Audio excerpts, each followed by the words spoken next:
હા બેન, જીવન 2024નું ડ્રાફ્ટ બજેટ રજૂ કરવામાં આવ્યું છે, કેવું રહેશે વડોદરા માટે? સર્વપ્રથમ તો 2024-25નું ડ્રાફ્ટ બજેટ મંજૂર કરવામાં આવ્યું છે.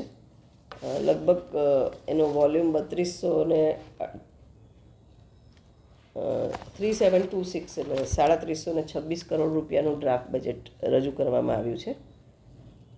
ઓપનિંગ સ્ટેટમેન્ટ જે મ્યુનિસિપલ કમિશનર પોતાનો રિમાર્ક્સમાં લખે એમાં એવું લખ્યું છે કે આ એક વિઝન ડોક્યુમેન્ટ છે.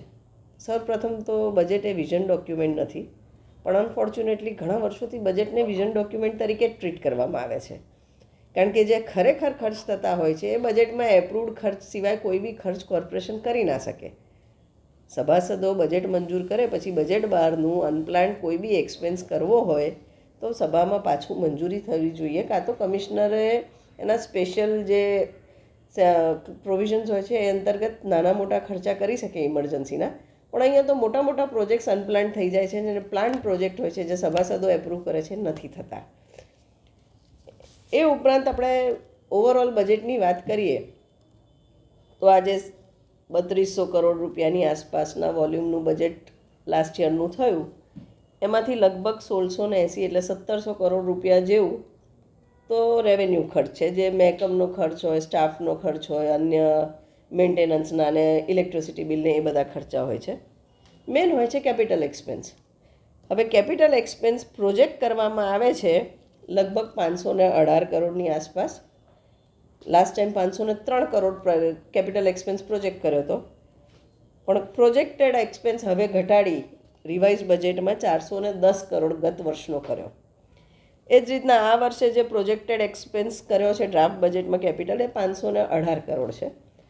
પણ તમે છેલ્લા 10 વર્ષના કોઈ બી આંકડા લઈને જોઈ લેશો તો પ્રોજેક્ટેડ એક્સપેન્સ 400 કરોડ 300-400 કરોડની આસપાસ કેપિટલનો હોય છે.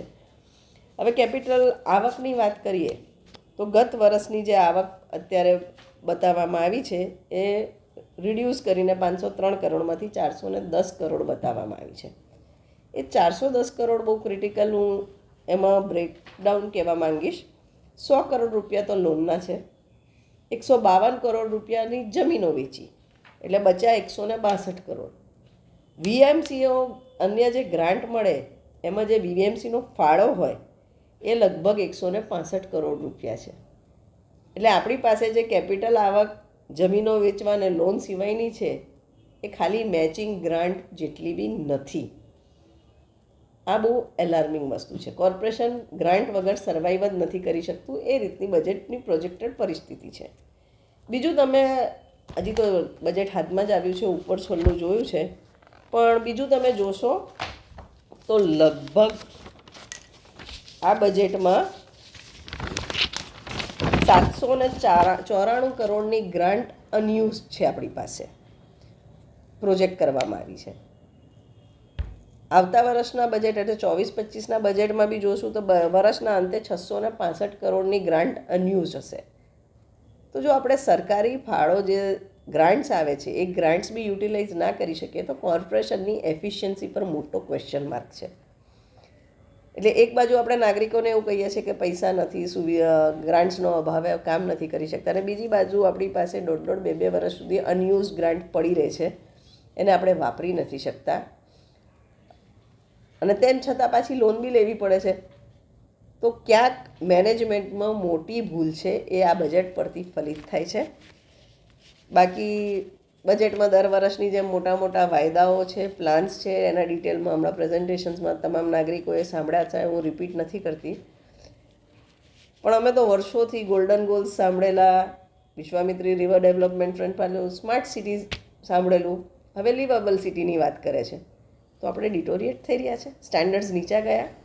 એક બાજુ સ્માર્ટ સિટીની વાતો કરતા હતા અને હવે બેસ્ટ લિવેબલ સિટી પર આવી ગયા. તો વડોદરા ક્યારે લિવેબલ નહોતું. ઇનફેક્ટ વડોદરા શ્રેષ્ઠ શહેર હતું. મારું વડોદરા, વહાલું વડોદરા અમે કહેતા હતા, એની ઓળખ પાછી લાવવાની વાત કરતા હતા. તો એ બરોડાને પાછું લિવેબલ બનાવવાનું વિઝન ડોક્યુમેન્ટ અત્યારે મૂકવામાં આવ્યું છે, which is not acceptable. Baroda was always best. એની જે ડિટોરિએશન થયું છે, શાંઘાઈ અને સિંગાપોરની વાતો કરતા હતા, સ્માર્ટ સિટીની વાતો કરતા હતા, હવે લિવેબલ સિટી પર આવ્યા છે. બરોડાને લિવેબલ રાખે, એના ગટર પાણીનું વ્યવસ્થાપન સારી રીતે થાય, જે પ્રોજેક્ટ કર્યા છે ડ્રેનેજમાં અને વોટરમાં જે બતાવ્યા છે, દર્શાવ્યા છે, અમારી વર્ષોથી ડિમાન્ડ છે કે તમામ સિટીમાં ડ્રેનેજ નેટવર્ક હોય, 100% એફ્લુઅન્ટ ટ્રીટ થાય, વોટર ટ્રીટમેન્ટ પ્લાન્ટ દરેક ફ્રેન્ચ વેલ પર બને, પ્રોજેક્શન્સ બતાવ્યા છે, એ એચીવ કરશો તો ડેફિનેટલી કમેન્ડેબલ જોબ આ બોર્ડનું કહેવાશે. અધરવાઇઝ સપના તો બધાએ બતાવ્યા જ છે.